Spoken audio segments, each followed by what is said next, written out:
Hello प्यारे दोस्तों।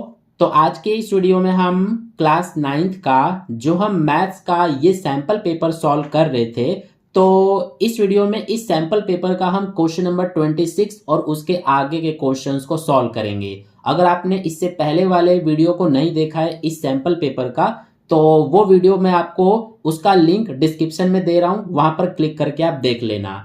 तो चलिए, इस सैम्पल पेपर का क्वेश्चन नंबर 25 तक हमने कर लिया था, यानी कि हमने यहां तक कर लिया था।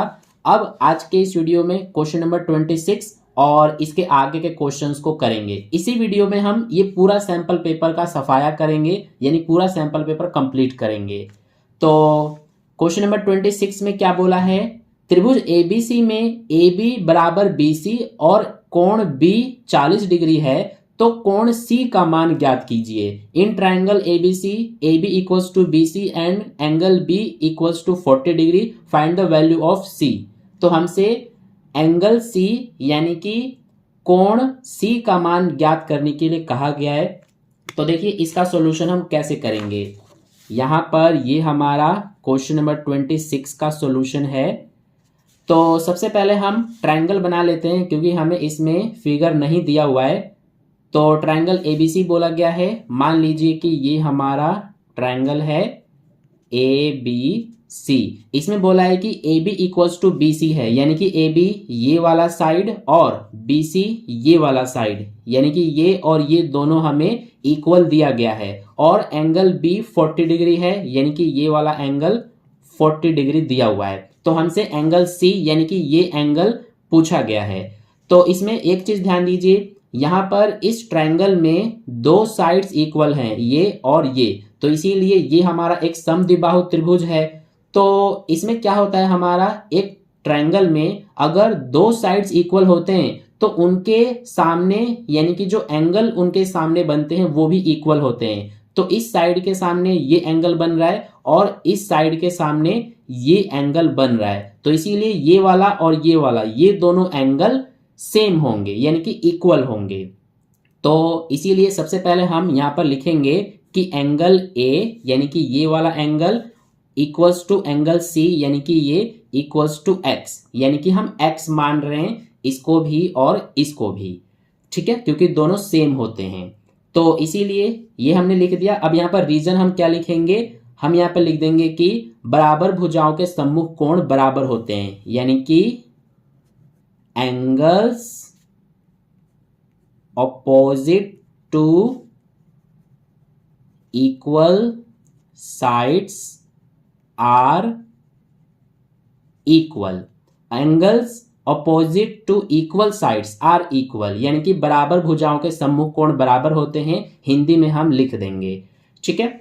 अब इसके बाद आगे देखिए, ये एंगल A जो है ये हमारा क्या है, इसको हमने X माना है, यानी कि ये वाला एंगल A जो है ये X है और एंगल C भी X है। तो इसीलिए ये वाला एंगल यानी कि X प्लस ये वाला एंगल यानी कि X प्लस ये वाला एंगल यानी कि 40 इक्वल्स में कितना होगा, 180 होगा, क्योंकि एक ट्रायंगल के एक त्रिभुज के तीनों कोणों का योग 180 डिग्री होता है। तो ये हम लिख देंगे बराबर में, और रीजन लिखेंगे हम क्यों होता है, एंगल सम प्रॉपर्टी के कारण। हिंदी में आप यहां पर लिखना कोण योग गुणधर्म, और इंग्लिश में एंगल सम प्रॉपर्टी। अब x प्लस x ये हो गया 2x प्लस ये 40 इक्वल्स टू 180, ये 2x इक्वल्स टू 40 इधर जाके माइनस हो जाएगा 180 में से, तो 140 आ जाएगा। तो x की वैल्यू क्या आ जाएगा, 70 डिग्री। ये दो इधर जाके भाग हो जाएगा 140 में, तो 70 आ जाएगा x का मान। अब x हमने जो है क्या माना था, x हमने ये देखिए एंगल C और एंगल A इनको x माना था, तो हमसे एंगल C पूछा गया है, इसलिए यहां पर लिख देंगे हम एंगल C जो है ये हमारा 70 डिग्री आ गया। तो ये हो गया हमारा सॉल्यूशन कंप्लीट। अब देखिए इसी में हमें एक अथवा में भी क्वेश्चन दिया है, और में इसमें बोला है त्रिभुज ABC और त्रिभुज PQR के लिए सर्वांग समता नियम लिखिए यदि AB बराबर QP, कोण B बराबर कोण P और BC बराबर PR है। तो इसमें जैसे मान लीजिए ये हमारा एक त्रिभुज है, इसका नाम है ABC और दूसरा है PQR। तो मान लीजिए ये हमारा है PQR। तो इसमें हमें सर्वांग समता नियम लिखना है, यानी कि जो ये दोनों ट्रायंगल हैं, जो ये दोनों त्रिभुज हैं, इसमें ये जो AB है और इसमें QP, यानी कि ये रहा हमारा AB और QP, ये वाला भुजा इस वाले त्रिभुज का और इस वाले त्रिभुज की ये वाली भुजा दोनों बराबर दिया है। इसके अलावा हमें कोण B और कोण P, कोण B ये और कोण P ये हमें बराबर दिया है। इसके अलावा BC बराबर PR, यानी कि BC ये वाला और PR ये हमें बराबर दिया है।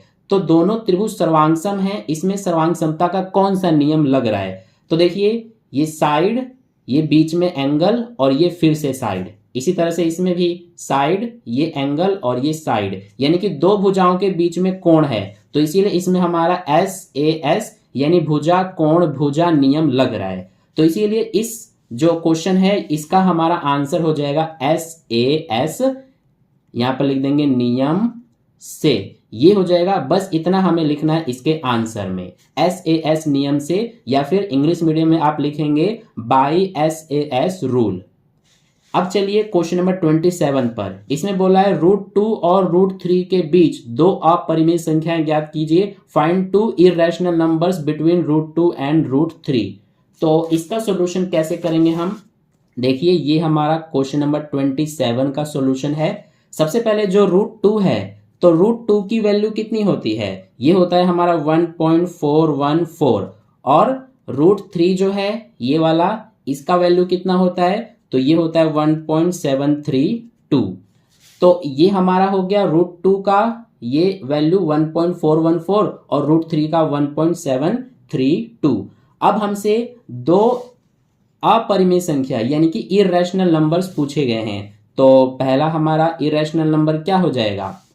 इन दोनों के बीच में कोई भी हम दो नंबर्स लिख देंगे, जैसे कि 1.42422, 4222 एंड सो ऑन, इसी तरह से आगे भी। इसके अलावा दूसरा हम लिख देंगे 1.63633, 6333 एंड सो ऑन। इसके अलावा कोई और भी नंबर आप लिख सकते हैं। अब इसमें एक चीज मैं आपको समझा देता हूं एक्स्ट्रा समझ के लिए। जैसे 1.42, 422, 4222 ये हमारे कैसे डेसिमल एक्सपेंशन है? ये नॉन टर्मिनेटिंग नॉन रिकरिंग यानी कि अशांत अनावर्ती हैं। तो जो हमारे इस तरह के डेसिमल एक्सपेंशन होते हैं ये अपरिमेय यानी कि इरेशनल नंबर होते हैं, और जो हमारे शांत और अशांत दशमलव प्रसार होते हैं वो परिमेय संख्या होते हैं। तो अगर हमसे अपरिमेय पूछा जाएगा इनके बीच में, तो सबसे पहले इनको हम डेसिमल फॉर्म में लिख के और इनके बीच में ऐसे हमें दो नंबर्स लिखना है जो कि अशांत अनावर्ती हो, नॉन टर्मिनेटिंग नॉन रिकरिंग हो।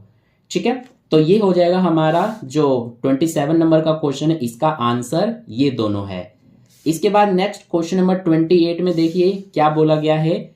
एक रैखिक युग्म का एक कोण 65 डिग्री है, इस युग्म का दूसरा कोण ज्ञात कीजिए। ये रहा इंग्लिश मीडियम में, इसे आप पढ़ सकते हैं वीडियो को पॉज करके।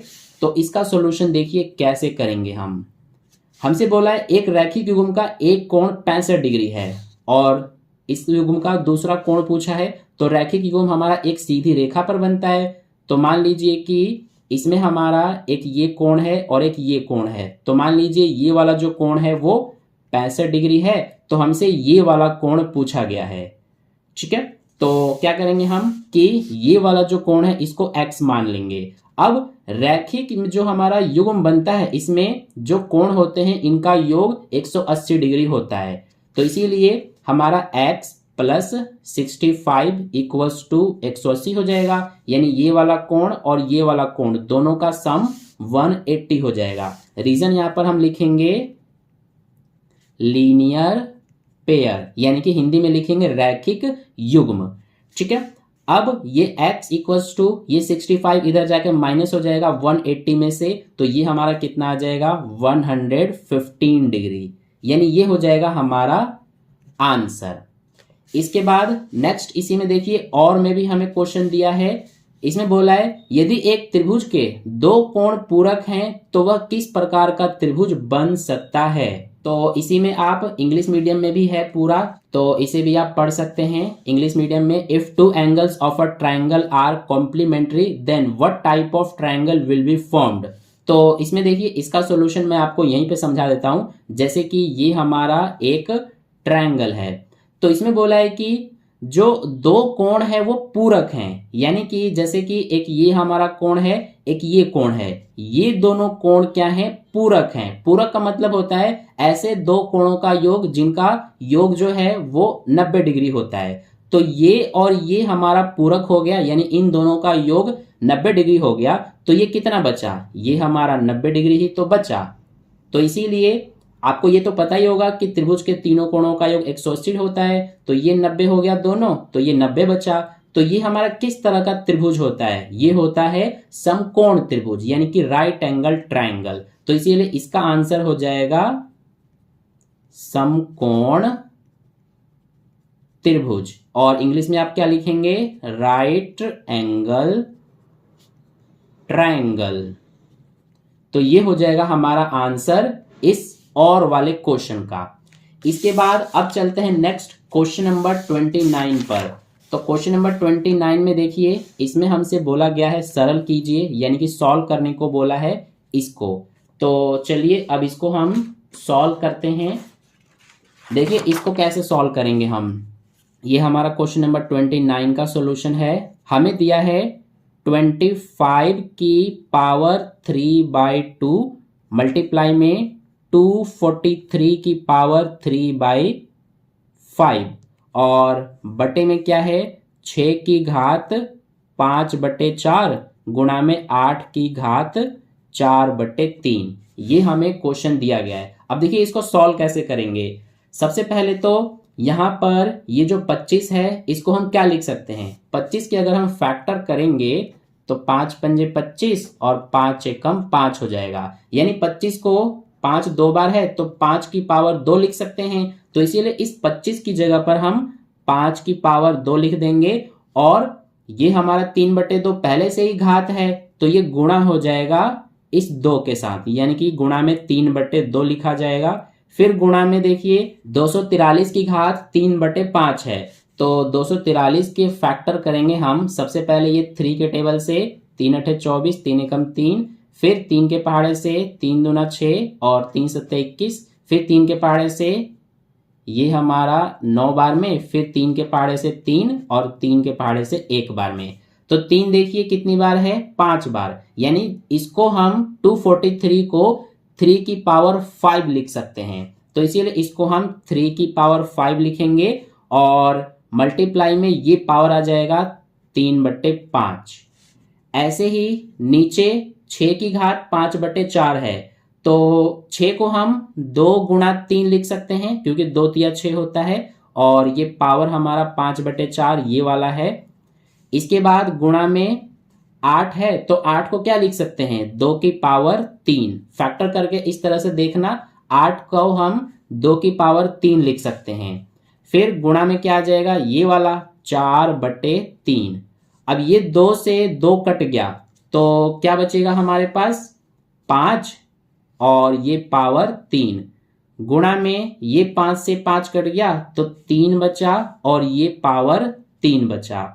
ऐसे ही नीचे देखिए 2 × 3 और ये पावर 5/4 है। तो ये जब ऐसा होता है तो इस 2 की भी पावर 5/4 मानी जाती है। यानी कि हम ऐसे लिख सकते हैं 2 की घात 5/4 गुणा में इस 3 की भी घात 5/4 मानी जाएगी। और ये 3 से 3 कट गया तो क्या बचा, 2 और ये पावर 4 बचा। अब आगे देखिए ये 5 की पावर 3 है तो इसका मतलब क्या है, 5 का 3 बार गुणा होगा तो ये आ जाएगा 125। गुणा में ये 3 की पावर 3 और नीचे भी देखिए ये 3 की पावर 5/4 है। यानी इसका और इसका बेस क्या है, सेम है, आधार एक जैसा है। तो जब आधार एक जैसा होता है और डिवाइड में होता है तो घात घट जाती है, यानी कि माइनस हो जाती हैं। तो इसीलिए ये 3 और 3 को एक बार लिखेंगे, ये 3 में से माइनस हो जाएगा ये वाला पावर 5/4। तो 3, ये 4 × 3 = 12 माइनस ये 5 बटे में आ जाएगा ये 4। ये भिन्न तो आपको सॉल्व करने आता ही होगा, ठीक है। तो इसको आप करेंगे तो इतना आएगा, तो ये 3, 12 में से 5 घटा 7 बटे में क्या है 4। तो इसको सॉल्व करने पर इतना आ रहा है 3 की घात 7 बटे 4। तो यहां पर हम लिख देते हैं डायरेक्ट 3 की घात 7 बटे 4। अब नीचे हमारा क्या बचा, नीचे एक ये बचा और एक ये बचा। तो ये देखिए 2 की घात 5 बटे 4 गुणा में 2 की घात 4 है, तो इसमें आधार एक जैसे हैं, घातें अलग अलग है और ये गुणा में है दोनों। तो जब ऐसा होता है तो हम ये जो आधार है इसको एक बार लिखते हैं और ये घातें जुड़ जाती हैं, तो इसीलिए ये दोनों को एक बार हम इस तरह से लिखेंगे और ये 5 बटे 4 में जुड़ जाएगा ये वाला घात। तो इसको सॉल्व करेंगे, ये 5 4 चौक 16 बटे में 4। आई होप आपको ये जो भिन्न है ये सॉल्व करने आता होगा। ये मैं डायरेक्ट यहां पर कर रहा हूं, आप इसके नीचे 1 मान के फिर एलसीएम करके फिर डिवाइड फिर गुणा करके कर सकते हैं। फिर ये 2 5 और 16 ये हो जाएगा 21 बटे में 4। तो ये इन दोनों को सॉल्व करने पर 2 की घात 21 बटे में 4 आ रहा है, ठीक है। अब ये हमारा इतना हो रहा है, अब इसको हम आगे सॉल्व नहीं कर पाएंगे, इसीलिए यहीं पर इसको छोड़ देंगे, यही हमारा आंसर हो जाएगा। ये इतना हो गया हमारा 125 गुणा में 3 की घात 7 बटे 4 बटे में 2 की घात 21 बटे 4, यही हमारा आंसर हो जाएगा। तो ये हो गया क्वेश्चन नंबर 29 का सॉल्यूशन। ये आप देख सकते हैं इस तरह से हमें करना है। अब इसके बाद नेक्स्ट है हमारा क्वेश्चन नंबर 30। तो क्वेश्चन नंबर 30 में बोला है दर्शाइए कि यदि किसी त्रिभुज के 2 कोणों का योग तीसरे कोण के समान हो तो वह त्रिभुज समकोण होगा। तो देखिए इसका सॉल्यूशन हम कैसे करेंगे, ये हमारा क्वेश्चन नंबर 30 का सॉल्यूशन है। सबसे पहले हमसे इसमें कहा है दर्शाइए कि यदि किसी त्रिभुज के 2 कोणों का योग तीसरे कोण के समान हो तो वह त्रिभुज समकोण होगा। तो इसमें सबसे पहले हम क्या करेंगे, मान लीजिए कि ये हमारा एक ट्रायंगल है, यहाँ पर मैं समकोण त्रिभुज बना रहा हूं क्योंकि इसमें हमारा समकोण त्रिभुज ही बनेगा। इसका नाम दे देते हैं ABC, इसमें ये हमारा हो जाएगा समकोण। तो हमें इसमें क्या दर्शाना है कि यदि किसी त्रिभुज के 2 कोणों का योग तीसरे कोण के समान हो तो वह त्रिभुज समकोण होगा। तो सबसे पहले इसमें जो हमें दिया गया होता है उसको लिखते हैं, यानी कि गिवन। यहाँ पर हिंदी में हम लिखेंगे, अगर आप हिंदी मीडियम के स्टूडेंट हैं तो लिखेंगे दिया है। क्या दिया है हमें, ये ट्रायंगल ABC है। सबसे पहले लिखेंगे इन ट्रायंगल ABC। क्या दिया है कि 2 कोणों का योग तीसरे कोण के समान हो, ये हमसे बोला है। तो 2 कोण हमारा ये हो जाएगा A और कोण C हो जाएगा, यानी कि angle A plus angle C बराबर क्या बोला है, तीसरे कोण के समान हो। तो तीसरा कोण ये है कोण B, तो बराबर में कोण B लिख देंगे। तो ये हमें दिया गया है। अब हमें सिद्ध क्या करना है वो हम लिखते हैं। तो यहां पर लिखेंगे टू प्रूव, यानी कि हिंदी में हम लिखेंगे सिद्ध करना है।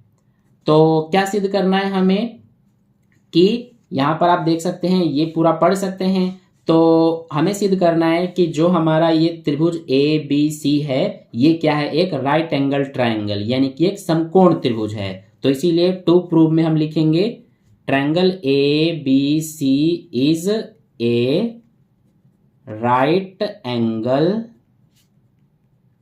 ट्रायंगल, ठीक है, ये हम लिख देंगे। हिंदी में हम क्या लिखेंगे, त्रिभुज ABC एक समकोण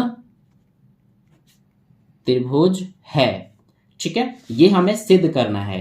अब इसके बाद हम क्या लिखते हैं, हम अब प्रूफ करते हैं, यानी कि यहां पर लिखते हैं प्रूफ, और हिंदी में हम क्या लिखते हैं, उपपत्ति लिखते हैं, ठीक है। तो इसके लिए क्या करेंगे, हम सबसे पहले ये ट्रायंगल ABC लेंगे। तो यहां पर लिखेंगे इन ट्रायंगल ABC, हिंदी में हम लिखेंगे त्रिभुज ABC में क्या होगा हमारा, ये तीनों जो एंगल हैं, एंगल ABC, इनका सम कितना होगा 180, यानी कि 180 डिग्री। तो लिखेंगे angle A plus angle B plus angle C equals to 180।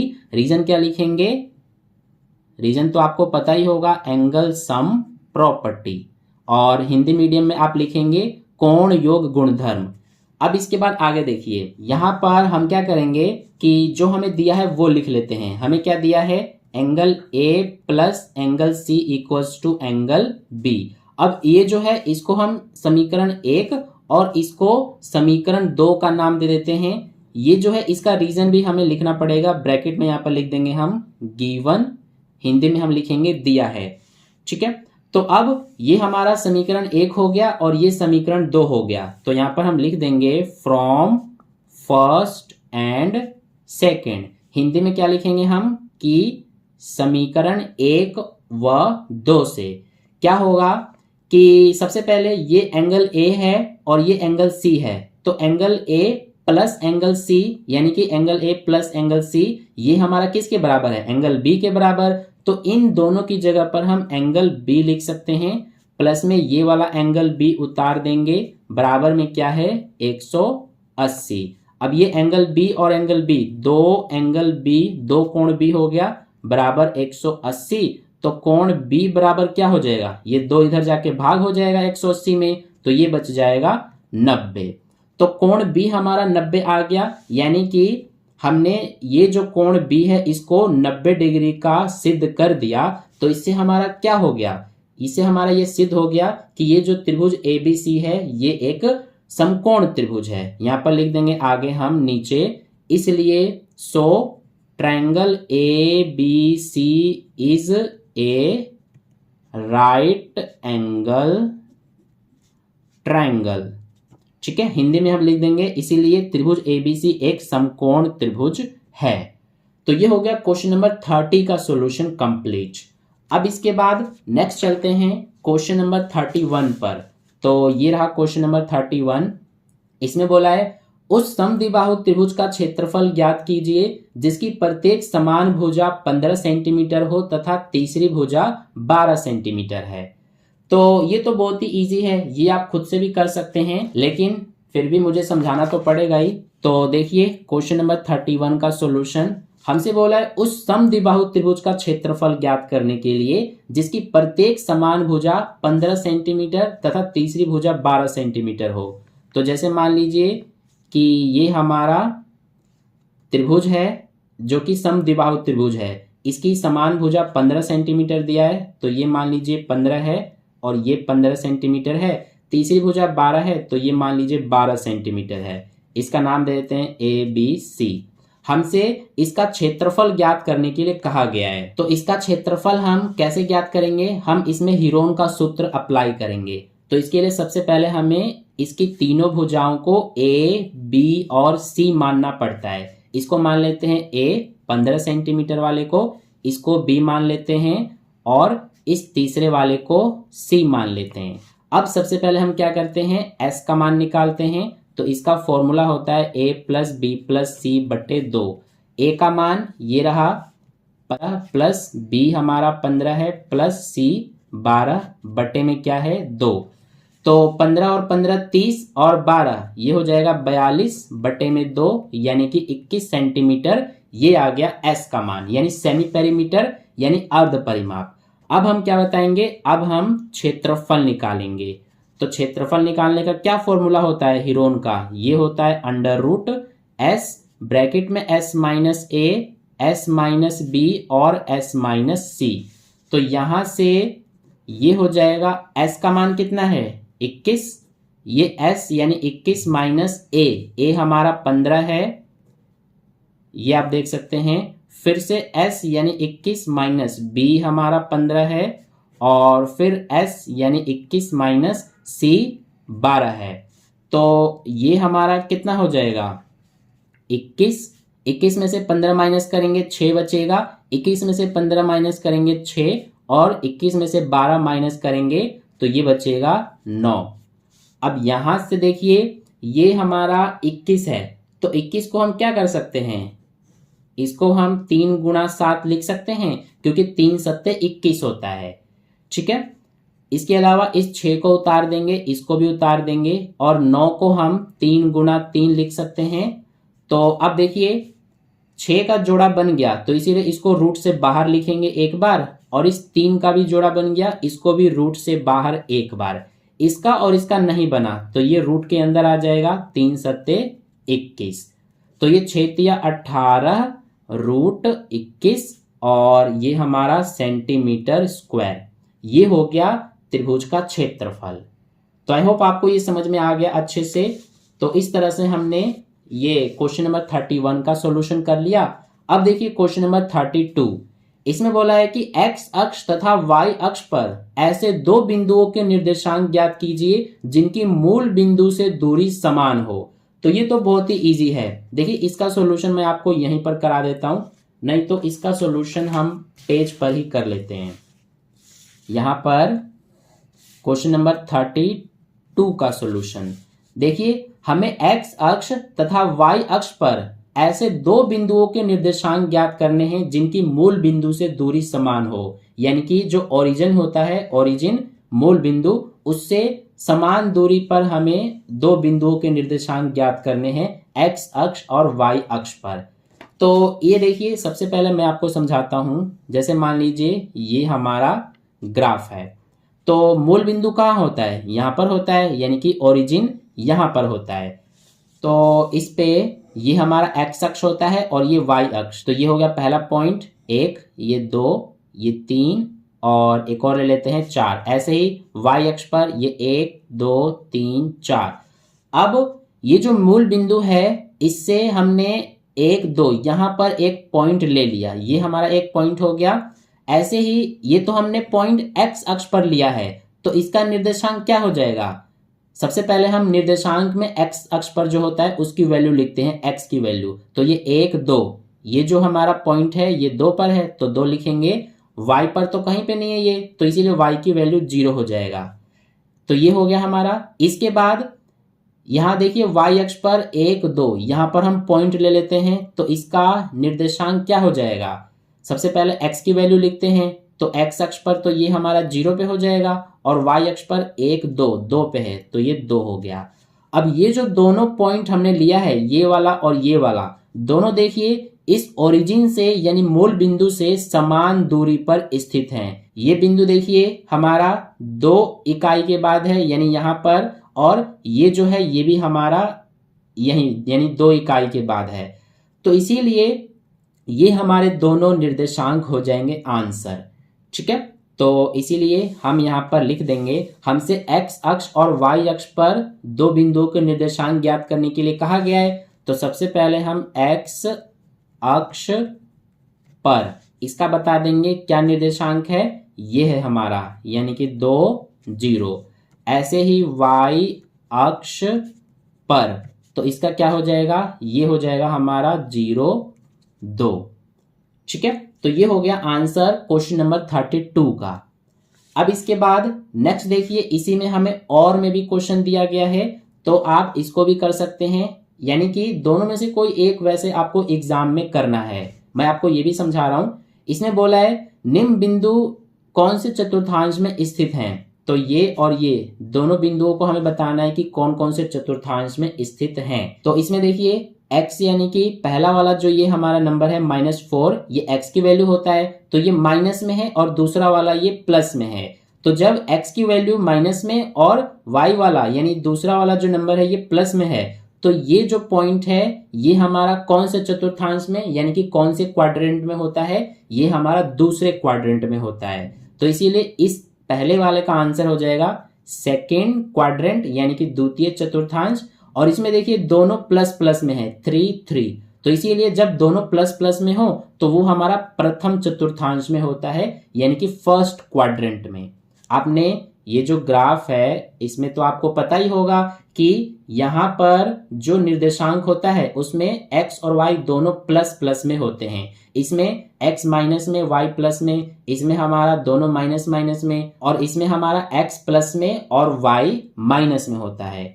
ठीक है, अब आगे देखिए, इसी में हमें कहा गया है दोनों बिंदुओं का भुज का योग माइनस कोटि का योग ज्ञात कीजिए।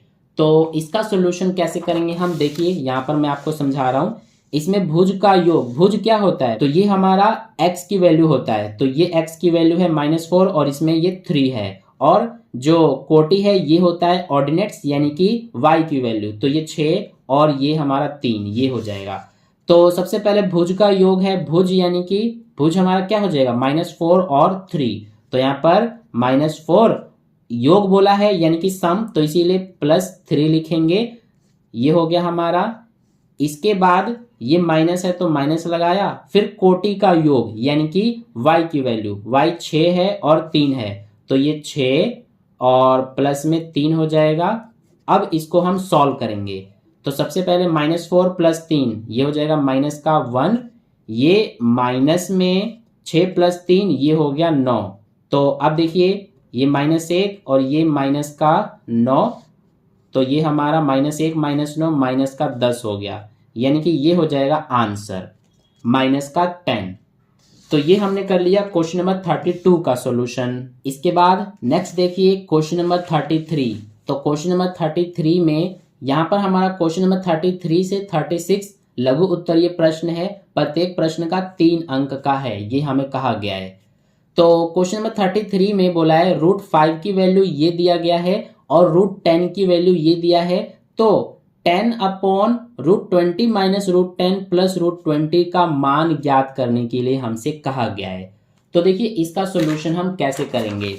यहाँ पर ये हमारा क्वेश्चन नंबर 33 का सॉल्यूशन है। तो सबसे पहले हम ये जो 10 दिया गया है इसको हम लिख लेते हैं, फिर इसके बाद नीचे यहाँ पर √20 है, तो √20 को हम क्या लिख सकते हैं, देखिए 20 के जब फैक्टर करेंगे तो ये हमारा ये हो जाएगा इसका फैक्टर, 2 का पेयर बन रहा है इसीलिए 2 बाहर आ जाएगा, 5 का नहीं बन रहा इसीलिए ये रूट के अंदर ही रहेगा।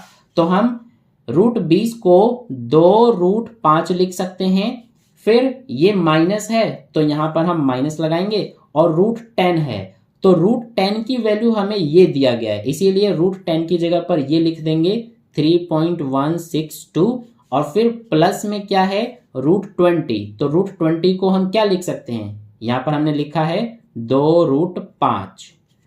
अब इसके बाद आगे देखिए, यहाँ से हम क्या करेंगे कि सबसे पहले ये जो 10 है इसको उतारेंगे, बटे में क्या आ जाएगा, ये जो 2 है इसको उतारेंगे, गुणा में √5, √5 की वैल्यू ये दिया गया है 2.236, और फिर माइनस में ये है हमारा 3.162, और प्लस में ये 2 गुणा में √5, इसकी वैल्यू 2.236 है। अब आगे देखिए, ये सबसे पहले 10 उतारेंगे और यहाँ पर इसका और इसका दोनों का मल्टीप्लाई हो रहा है, तो मल्टीप्लाई करने पे 4.472 आएगा। आपको ये मल्टीप्लाई करने तो आता ही होगा, तो इसीलिए इतना आ जाएगा। फिर ये माइनस में 3.162 है और ये प्लस में इसका और इसका दोनों का मल्टीप्लाई हो रहा है, तो इतना ही आएगा जितना यहाँ पर आया है, यानी कि 4.472। अब इसके बाद यहाँ पर ये 10 जो है इसको उतार देंगे। ये देखिए ये वाला और ये वाला दोनों प्लस हो रहे हैं, तो दोनों को सबसे पहले प्लस कर देंगे, तो ये आ जाएगा 8.944, माइनस में ये है 3.162। अब इसके बाद हम क्या करेंगे कि यहाँ से इस 10 को उतारेंगे और इसमें से इसको माइनस कर देंगे, तो जब इसमें से इसको माइनस करेंगे तो क्या आएगा, ये आ जाएगा हमारा 5.782, इसमें से इसको माइनस करने पर ये आ जाएगा।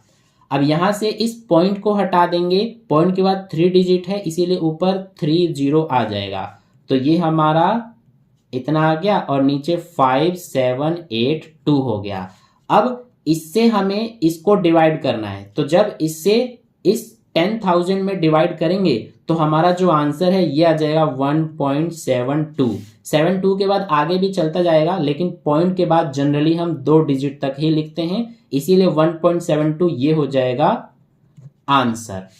तो इस तरह से हमें इसका सॉल्यूशन करना है। इसमें थोड़ा पॉइंट वाला था तो आपको ध्यान से करना पड़ेगा, कहीं भी थोड़ा सा भी मिस्टेक हुआ तो आपका आंसर गलत हो सकता है।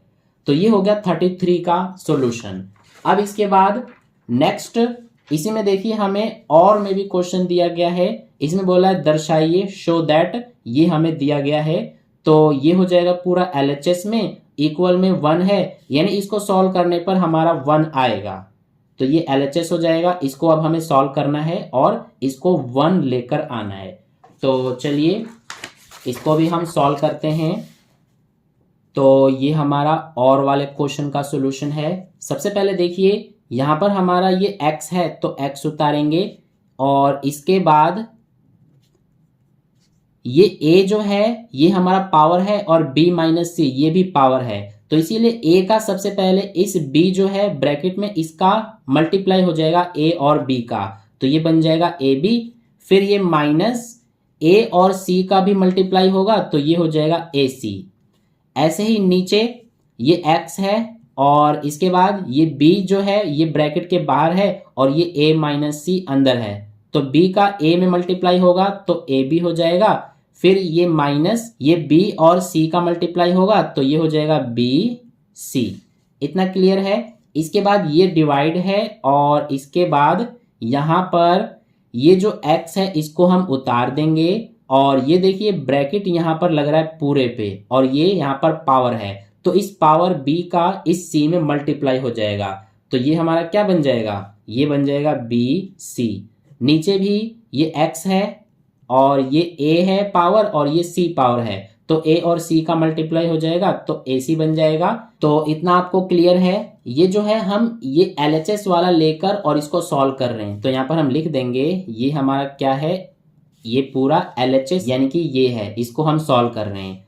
अब इसके बाद आगे जब हम इसको सॉल्व करेंगे तो क्या हो जाएगा, देखिए ये x जो है ये हमारा बेस है यानी आधार है और ऐसे ही ये नीचे भी ये x आधार है, दोनों आधार सेम सेम है, तो ये पावर क्या होती हैं, माइनस हो जाती हैं। तो इसीलिए x को एक बार लिखेंगे, ये ab माइनस ac उतारा और ये जो है इसमें से माइनस हो जाएगा, तो माइनस में ये ab और माइनस और ये माइनस प्लस हो जाएगा और ये bc, क्योंकि इसमें से हम ये वाला माइनस कर रहे हैं तो इसीलिए ये ab माइनस में हो गया और यहाँ पर पहले से माइनस था तो ये माइनस और जो हम माइनस कर रहे हैं वो दोनों माइनस माइनस ये प्लस हो जाएगा, तो ये प्लस का bc हो गया।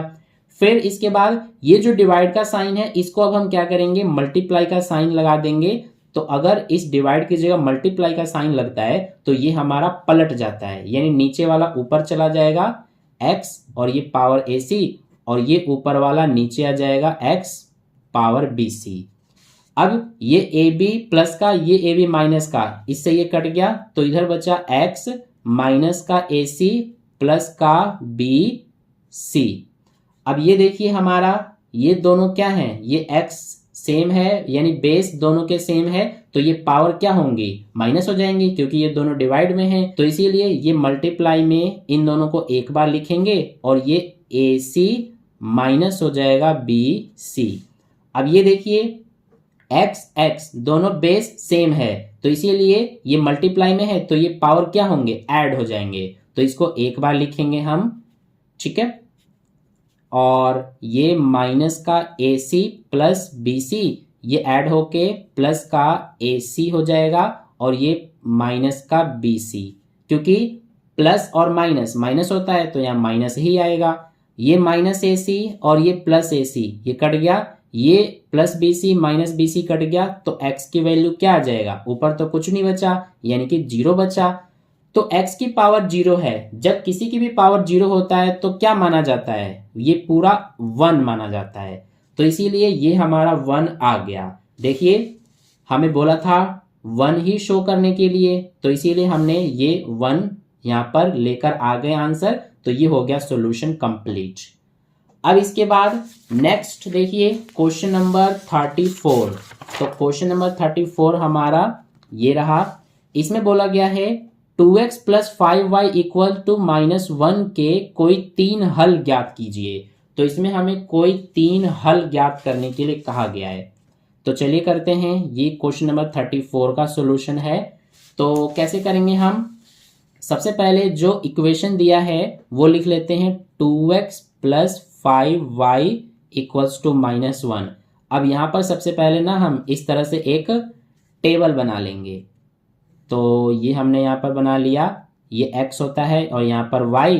हमें 3 सॉल्यूशन निकालना है, 3 हल, तो इसीलिए यहाँ पर 3 इस तरह से हम बॉक्स बना लेंगे। अब सबसे पहले हम क्या करेंगे, तो इसमें सबसे पहले हम x या फिर y की वैल्यू हम खुद से लेट करेंगे यानी कि मानेंगे। तो यहाँ पर मैं लिख रहा हूं माना हम x की वैल्यू 0 लेट कर रहे हैं। आप इंग्लिश मीडियम में लिखना लेट x इक्वल्स टू 0। तो x की जगह पे 0 लिखेंगे, ये 2 इस x की जगह क्या आएगा 0, तो 0 और 2 का मल्टीप्लाई होके ये पूरा 0 बन जाएगा। तो इसकी तो वैल्यू नहीं रही, इधर बचा सिर्फ 5y इक्वल्स टू इधर -1। तो ये y की वैल्यू ये -1, 5 इधर आके डिवाइड में हो जाएगा। तो y की वैल्यू -1/5 आ गया। तो ये हो गया एक सॉल्यूशन।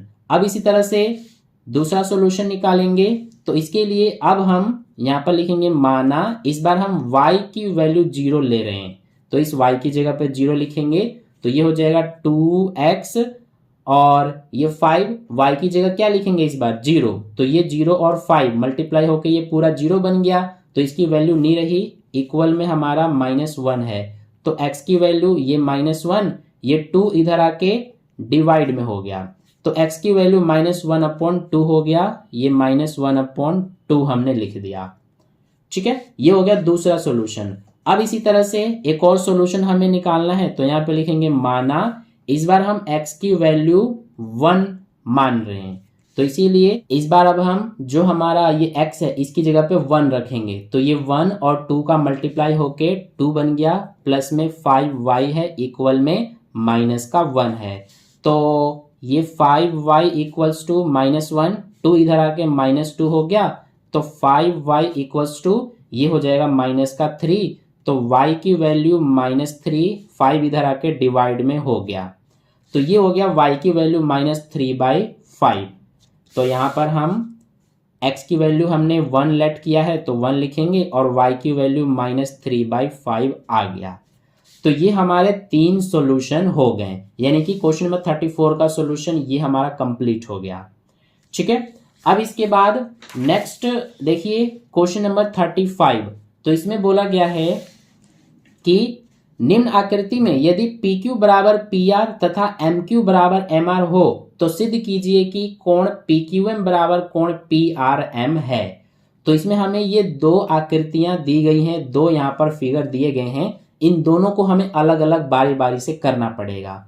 हमें क्या करना है, सबसे पहले इस पहले वाले फिगर को देखिए। इसमें हमें PQ और PR, PQ यानी ये वाला साइड और PR यानी ये वाला साइड इक्वल दिया है। ऐसे ही MQ और MR, MQ यानी ये और MR यानी कि ये हमें इक्वल दिया गया है। तो हमें सिद्ध करना है यानी कि प्रूव करना है एंगल PQM यानी ये वाला एंगल और एंगल PRM यानी ये वाला एंगल, दोनों को हमें इक्वल प्रूव करना है। ऐसे ही इसमें भी PQ यानी ये वाला साइड और PR यानी ये साइड हमें इक्वल दिया है और MQ यानी ये साइड और MR यानी कि ये साइड हमें इक्वल दिया गया है। तो इसमें हमारा PQM यानी कि ये वाला जो एंगल है और PRM यानी कि ये वाला एंगल, इसको हमें इक्वल प्रूव करना है। तो दोनों को अलग अलग हमें बारी बारी से करना पड़ेगा। चलिए सबसे पहले इसकी ये जो हमारा फिगर है इसका करते हैं। तो सबसे पहले ये हमारा प्रूव करने वाला क्वेश्चन है। तो इसमें सबसे पहले हमें जो दिया है वो हम लिखेंगे। यहाँ पर लिखेंगे दिया है, इंग्लिश में आप लिखेंगे गिवन। तो हमें क्या दिया है, हमें दिया है कि PQ बराबर PR ये दिया गया है और क्या दिया है MQ बराबर MR यानी कि ये हमें दिया है। अब जो सिद्ध करना है वो हम लिखते हैं। तो यहाँ पे लिखेंगे सिद्ध करना है। हमें क्या सिद्ध करना है, एंगल PQM बराबर एंगल PRM ये हमें सिद्ध करना है। अब यहां से हम करेंगे उपपत्ति, यानी कि जो हमें सिद्ध करना है वो हम यहां से शुरू करेंगे। तो सबसे पहले यहां पर हम लिखेंगे PQ बराबर PR ये हमें दिया गया है, यहां पर लिख देंगे रीजन में दिया है। अब PQ बराबर PR ये हमें दिया गया है, यानी कि PQ और PR बराबर दिया है। तो ये हमारा एक समद्विबाहु त्रिभुज हो गया। तो जैसा कि हमें पता है कि अगर किसी भी त्रिभुज में दो बराबर भुजाएं हैं तो उनके सामने वाले जो कोण बनते हैं वो भी बराबर होते हैं। तो इसके सामने हमारा ये कोण बन रहा है, यानी कि जिसका नाम है पी क्यू और आर। ऐसे ही ये जो साइड है इसके सामने ये वाला एंगल बन रहा है पी आर क्यू। तो इसीलिए पी क्यू के सामने पी आर क्यू बन रहा है, तो हम यहाँ पर लिख देंगे एंगल पी आर क्यू बराबर होगा इसके पी क्यू आर के। तो यहाँ लिखेंगे एंगल पी क्यू आर। इसका रीजन क्या लिखेंगे हम कि बराबर भुजाओं के सम्मुख कोण बराबर होते हैं। बराबर भुजाओं के सम्मुख कोण, इतना हमने लिख दिया, आप पूरा लिख सकते हैं। इसके बाद देखिए ये हमारा हो गया। अब हम क्या करेंगे कि इसको समीकरण 1 का नाम दे देंगे। अब ऐसे ही हमें एम क्यू और एम आर ये भी बराबर दिया है, तो यहां पर लिख देंगे एम क्यू बराबर है एम आर के। इसका भी रीजन लिखेंगे दिया है। अब अगर ये दोनों बराबर दिया है तो ये हमारा छोटा वाला ट्रायंगल बन रहा है, इसमें ये साइड और ये साइड बराबर है, तो इनके सामने जो कोण है वो भी बराबर होंगे। यानी इसके सामने ये वाला इतना कोण और इसके सामने ये इतना कोण, दोनों बराबर होंगे। तो इसीलिए हम क्या लिख सकते हैं कि इसके सामने एम क्यू आर बन रहा है और इसके सामने एम आर क्यू बन रहा है। तो इसीलिए यहाँ पर लिख देंगे एंगल एम आर क्यू बराबर एंगल एम क्यू आर। ठीक है, इसका भी रीजन ये जो हमने यहाँ पर लिखा है यही यहाँ पर हम लिख देंगे। तो इसको अब हम समीकरण 2 का नाम देंगे। ये हमारा समीकरण 1 हो गया और ये समीकरण 2। अब देखिए ये जो समीकरण 1 है इसमें से हम समीकरण 2 को घटा देंगे। तो यहाँ पर हम लिखेंगे कि समीकरण 1 में से 2 घटाने पर, तो समीकरण 1 में ये हमारा है angle P R Q, minus कर देंगे ये एंगल एम आर क्यू को, और इधर है angle P Q R, minus करेंगे ये एंगल एम क्यू आर को। तो अब देखिए एंगल पी आर क्यू में से माइनस हो रहा है M R Q, P R Q, इस पूरे में से एम आर क्यू इतना माइनस हो रहा है तो सिर्फ ये बचा, यानी कि पी आर एम। तो यहां पे लिख देंगे एंगल पी आर एम बराबर पी क्यू आर में से एम क्यू आर माइनस हो रहा है, पी क्यू आर पूरे में से एम क्यू आर इतना माइनस हो रहा है तो सिर्फ ये बचा, यानी कि पी क्यू एम। तो यहां पर हो जाएगा एंगल पी क्यू एम। अब देखिए हमें क्या यही सिद्ध करना था। यहां पर आप देख सकते हैं एंगल पी क्यू एम बराबर P R M, angle P Q M बराबर पी आर एम। बस ये इधर हो गया, ये हमारा यानी कि आगे पीछे हो गए, तो इससे कोई प्रॉब्लम नहीं है। यहां पर हम लिख देंगे, या इसको पहले लिख देंगे एंगल पी क्यू एम बराबर ये एंगल पी आर एम। तो ये हमारा सिद्ध हो गया। यहां पर हम लिख देंगे इति सिद्धम, इंग्लिश मीडियम में आप लिखेंगे हैंस प्रूव्ड। तो ये हो गया कंप्लीट। अब लेकिन इसमें हमारा ये भी एक फिगर है तो इसको भी हमें करना पड़ेगा। तो इसमें भी मैं आपको बता देता हूं, ये जो पूरा यहां से दिया है से यहां तक जो है ये बिल्कुल सेम करना, इतना। ठीक है, इस वाले फिगर के लिए बता रहा हूं, यहां तक इतना जो है बिल्कुल सेम लिखना है। फिर इसके बाद यहां पर हमने 1 में से 2 को घटाया है, लेकिन इस वाले फिगर के लिए हमें ये वाला और ये यानी समीकरण 1 और 2 को जोड़ना पड़ेगा, क्योंकि इसमें जो एंगल है वो अंदर नहीं है बल्कि बाहर है, तो इसीलिए इसमें हमें जोड़ना पड़ेगा। तो यहां तक मैं इसी वाले को ले रहा हूं, इस दूसरे वाले फिगर के लिए, जो ये दूसरा फिगर है इसके लिए यहां तक मैं इसी में से ले रहा हूं।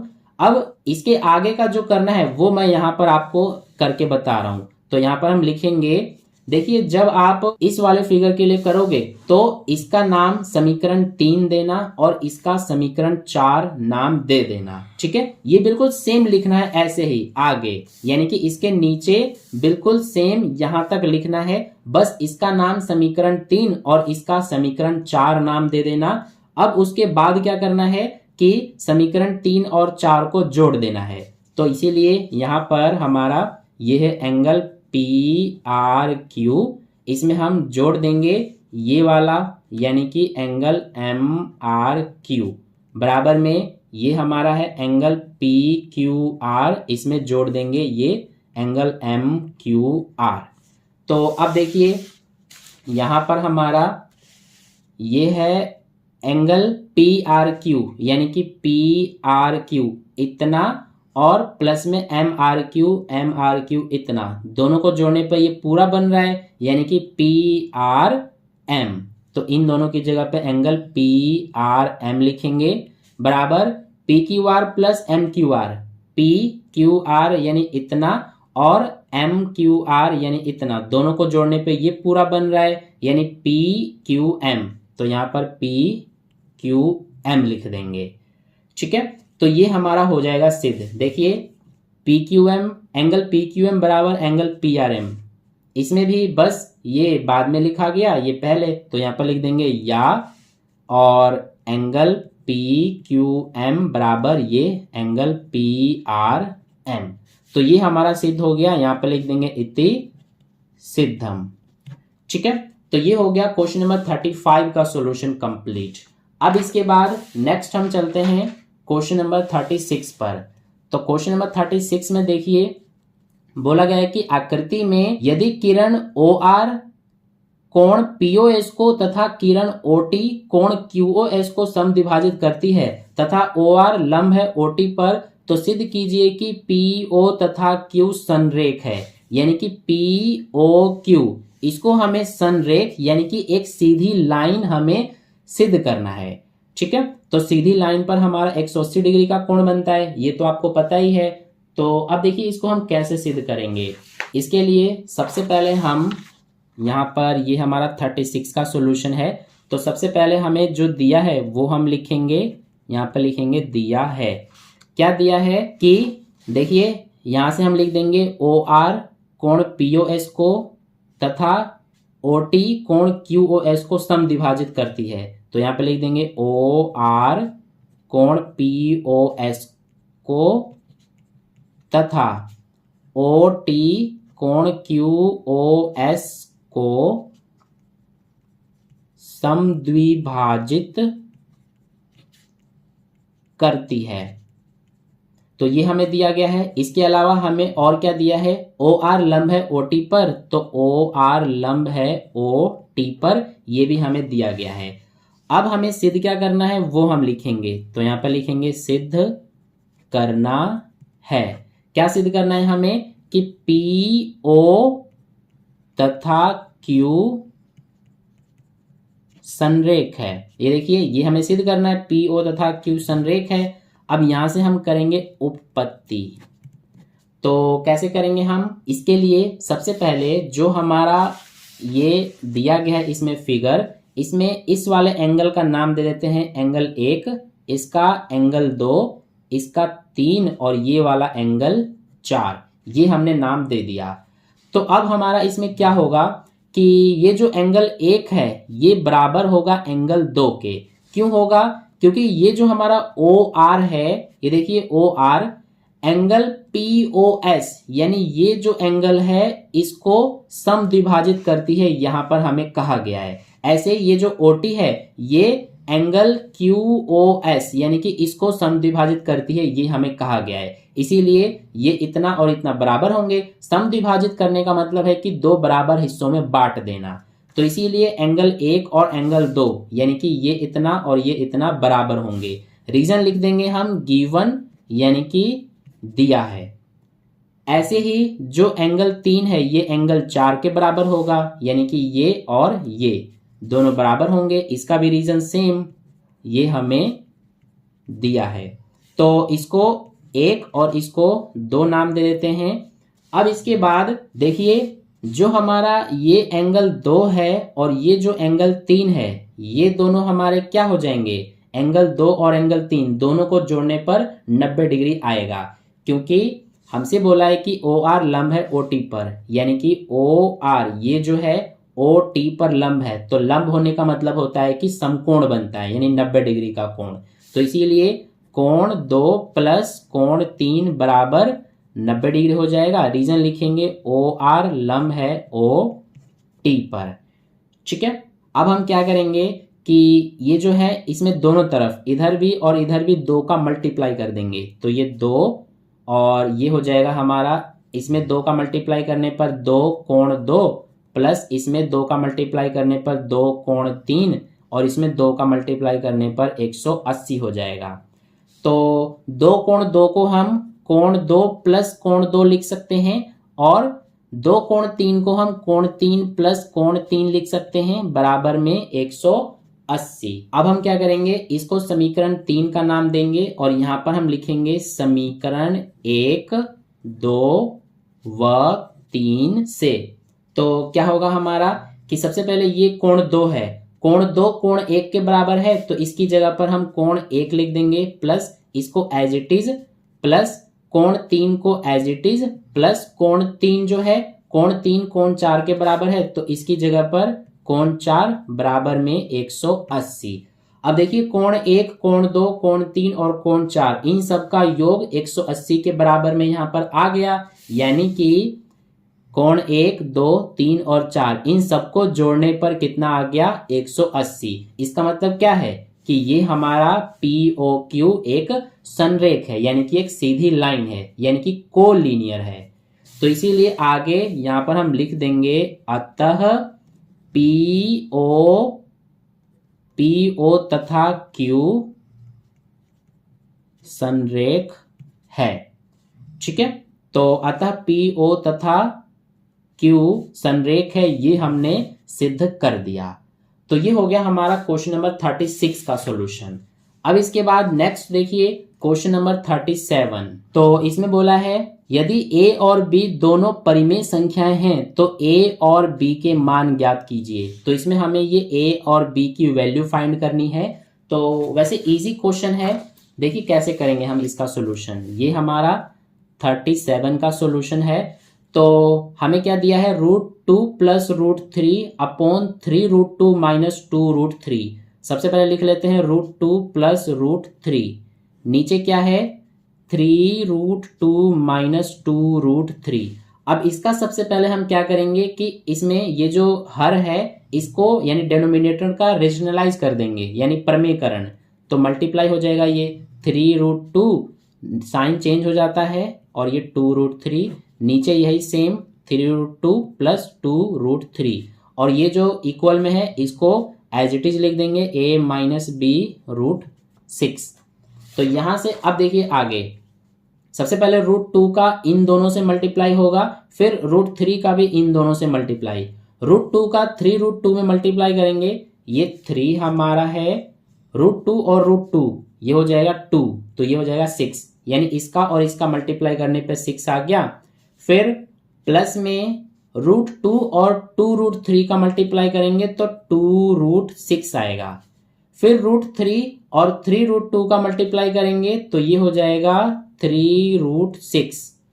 फिर हमारा ये दोनों प्लस में है और इसका मल्टीप्लाई होगा, तो ये हमारा देखिए √3 3 है और ये 2, दोनों का मल्टीप्लाई 6, तो यहाँ पे 6 आएगा। हमने क्या किया, पहले इसका इन दोनों से मल्टीप्लाई करके लिखा, फिर इसका इन दोनों से मल्टीप्लाई करके यहां लिख दिया बस। नीचे ये देखिए a माइनस बी और a प्लस बी के फॉर्म में है, तो इसके इक्वल में क्या होता है a minus B a plus B के इक्वल में a square minus B square. तो a स्क्वायर यानी कि 3√2 का स्क्वायर माइनस b स्क्वायर यानी कि ये 2√3 का स्क्वायर, इक्वल में ये है a माइनस बी √6। अब ये 6 प्लस 6 ये हो गया हमारा 12। इसके बाद 2√6 प्लस 3√6 ये हो जाएगा 5√6। नीचे ये 3 का स्क्वायर 9 और √2 का स्क्वायर 2, तो ये हो गया हमारा 9 दूना 18 माइनस 2 का स्क्वायर 4, √3 का स्क्वायर 3, तो ये हो गया 12। तो यहाँ पे 12 लिखेंगे बराबर में a माइनस बी √6। तो ये हो गया हमारा 12 प्लस 5√6, नीचे 18 में से 12 घटेगा 6 बचेगा और इधर हमारा है a माइनस बी √6। बाकी का यहाँ पर कर लेते हैं। अब देखिए ये 12 प्लस 5√6/6 है, इसका मतलब 12 के नीचे भी 6 माना जाएगा प्लस 5√6 के नीचे भी 6 माना जाएगा, बराबर में a-b√6 है। ये रफ है। अब देखिए यहां से हम कंपैरिजन कर देंगे, कंपेयरिंग कर देंगे, यानी कि तुलना कर देंगे। तो इसीलिए यहां पर हम लिख देंगे तुलना करने पर।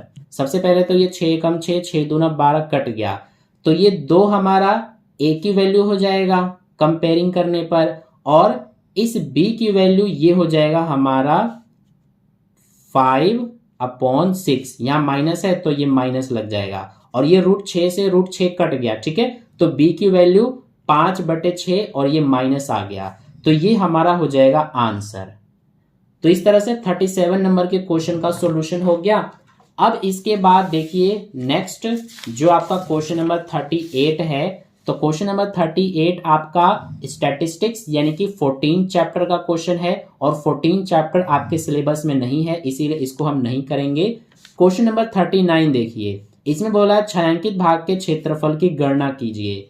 ये जो छायांकित भाग आप देख रहे हैं इसका हमें क्षेत्रफल निकालने को बोला गया है।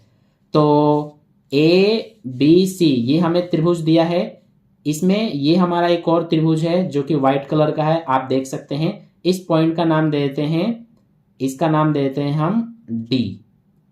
तो सबसे पहले हम क्या करेंगे कि इस पूरे त्रिभुज का क्षेत्रफल निकाल के ये वाला त्रिभुज का क्षेत्रफल घटा देंगे तो ये छायांकित भाग का क्षेत्रफल आ जाएगा। अब पूरे त्रिभुज का क्षेत्रफल निकालने के लिए ये वाली भुजा हमें पता होनी चाहिए, तो सबसे पहले ये भुजा पता करेंगे यानी AB की वैल्यू। तो AB की वैल्यू हम कैसे पता करेंगे, देखिए इसके लिए हम यहाँ पर देखिए ये हमारा एक समकोण त्रिभुज है, यहाँ पर 90 डिग्री का कोण बन रहा है, तो इसीलिए इसमें पाइथागोरस प्रमेय लगाकर ये AB की वैल्यू फाइंड करेंगे। तो इसीलिए पाइथागोरस प्रमेय के अनुसार कर्ण का स्क्वायर यानी AB का स्क्वायर बराबर लंब का स्क्वायर प्लस आधार का स्क्वायर होता है। तो लंब 5 है तो 5 का स्क्वायर प्लस आधार 12 है तो 12 का स्क्वायर। तो ये हमारा कितना आ जाएगा, ये AB का स्क्वायर बराबर 5 का स्क्वायर 25 प्लस 12 का स्क्वायर 144, दोनों को जोड़ेंगे तो 169 आएगा। स्क्वायर इधर जाके स्क्वायर रूट इधर बच गया AB। तो AB की वैल्यू क्या आ गया, 169 का स्क्वायर रूट 13 होता है, तो 13 सेंटीमीटर ये हमारा आ गया। अब हम इस पूरे बड़े वाले त्रिभुज का क्षेत्रफल निकालेंगे यानी ABC का क्षेत्रफल। तो इसके लिए हम जो हमारा हीरोन का सूत्र है वो अप्लाई करेंगे। तो सबसे पहले हम इसकी तीनों भुजाओं को A, B और C मानते हैं। तो इसीलिए A हमारा ये वाला साइड हो जाएगा 13 सेंटीमीटर, B हो जाएगा 14 सेंटीमीटर और C 15 सेंटीमीटर। तीनों भुजाएं 13, 14 और 15 हैं। अब सबसे पहले हम S की वैल्यू निकालते हैं जिसका फॉर्मूला होता है A plus B plus C/2। A की वैल्यू 13, B की वैल्यू 14 और C की वैल्यू 15/2। तो इसको हम जोड़ेंगे तो ये कितना आएगा हमारा, 13 और 14 27 और 5 32 और 10 42, 42/2 यानी कि 21 आ गया। अब सबसे पहले हम क्षेत्रफल निकालेंगे, तो लिखेंगे त्रिभुज ABC का क्षेत्रफल। तो इसका फॉर्मूला हम लगाएंगे हीरोन का जो कि S ब्रैकेट में S minus A, S minus B और S माइनस C होता है। तो यहां से S की वैल्यू कितनी है, ये रहा 21, S यानी 21 माइनस A हमारा 13 है, फिर S यानी 21 माइनस B 14 है, फिर S यानी 21 माइनस C 15 है। तो अब देखिए ये 21 में से 13 घटाएंगे तो ये बचेगा 8, 21 में से 14 घटाएंगे 7 और 21 में से 15 घटाएंगे 6। तो अब हम क्या करेंगे, ये जो 21 है इसको हम 7 गुणा 3 लिख सकते हैं, 8 को 2 गुणा 2 गुणा 2 लिख सकते हैं, और 7 का 7 और 6 को 2 गुणा 3 लिख सकते हैं। तो 7 का एक पेयर बन गया इसीलिए इसको रूट से बाहर लिखेंगे, 3 का भी बन गया, इसको भी 2 का भी बन गया और 2 का एक और बन गया। तो 7 या 21, 21 दूना 42, 42 दूना 84, ये हो गया हमारा जो पूरा ये बड़ा वाला त्रिभुज है इसका क्षेत्रफल। अब इसका क्षेत्रफल निकालेंगे ए बी डी का। तो देखिए यहाँ पर हम निकाल रहे हैं त्रिभुज ए बी डी का क्षेत्रफल। तो इसमें हम 1/2 इंटू बेस इंटू हाइट ये वाला फॉर्मूला लगा देंगे, ये इजी है। तो 1/2 इंटू बेस हम इसको ले लेते हैं 12 सेंटीमीटर और हाइट इसको ले लेते हैं 5 सेंटीमीटर। तो ये 12 और 5, 2 एकम 2, 2 छिक 12, तो ये 6 पंजे 30, तो 30 सेंटीमीटर स्क्वायर ये आ गया हमारा इसका क्षेत्रफल। अब हमें इस छायांकित भाग का क्षेत्रफल निकालना है, तो जो पूरा बड़ा वाला त्रिभुज का क्षेत्रफल है उसमें से ये घटा देंगे। तो देखिए यहां पर हम लिखेंगे जो हमसे पूछा है छायांकित भाग का क्षेत्रफल। तो इसके लिए बड़ा वाला त्रिभुज का क्षेत्रफल 84 सेंटीमीटर स्क्वायर आया है, इसमें से ये वाला माइनस कर देंगे तो कितना आ जाएगा 54 सेंटीमीटर स्क्वायर। तो ये हो गया हमारा 54 सेंटीमीटर स्क्वायर आंसर।